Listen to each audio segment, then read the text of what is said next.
Hello students, কেমন আছো তোমরা সবাই? আশা করছি সবাই খুবই ভালো রয়েছো। তোমাদের ভূগোলের তৃতীয় অধ্যায় অর্থাৎ বায়ুমণ্ডল থেকে আজকে সব সাজেশন দেওয়া হচ্ছে।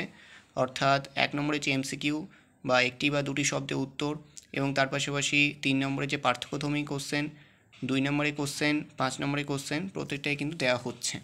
তোমরা দেখে নাও কোশ্চেনগুলো, পারলে স্ক্রিনশটও তুলে নিতে পারো।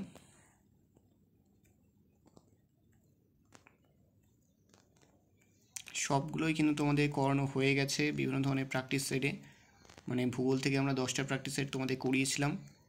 নেক্সট দেখো শুদ্ধ অশুদ্ধর পার্টটা এসছে, পারলে স্ক্রিনশট তুলে নাও। নেক্সট শূন্যস্থান পূরণের পার্টটা এসছে দেখো। নেক্সট 1 নম্বরের যে কোশ্চেন অ্যান্সার। নেক্সট বাম দিক ডান দিক, বাম দিক ডান দিক কিন্তু দুটো দেওয়া হয়েছে, এটাও ইম্পর্টেন্ট রয়েছে।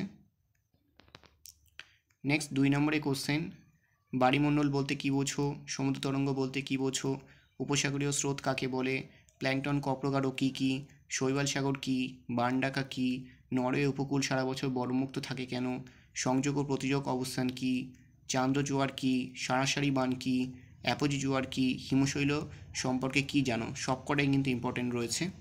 3 নম্বরের কোশ্চেনগুলো দেখে নাও।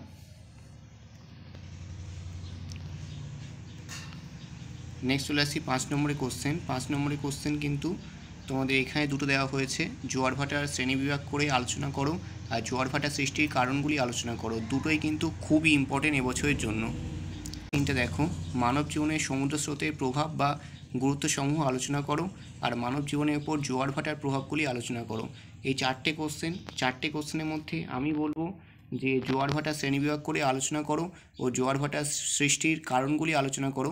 এই দুটো কোশ্চেন কিন্তু খুবই ইম্পর্টেন্ট। তো এগুলো তোমরা দেখে যেও। দেখা হচ্ছে তোমাদের সঙ্গে চতুর্থ অধ্যায় সাজেশনে। ততক্ষণ পর্যন্ত টাটা।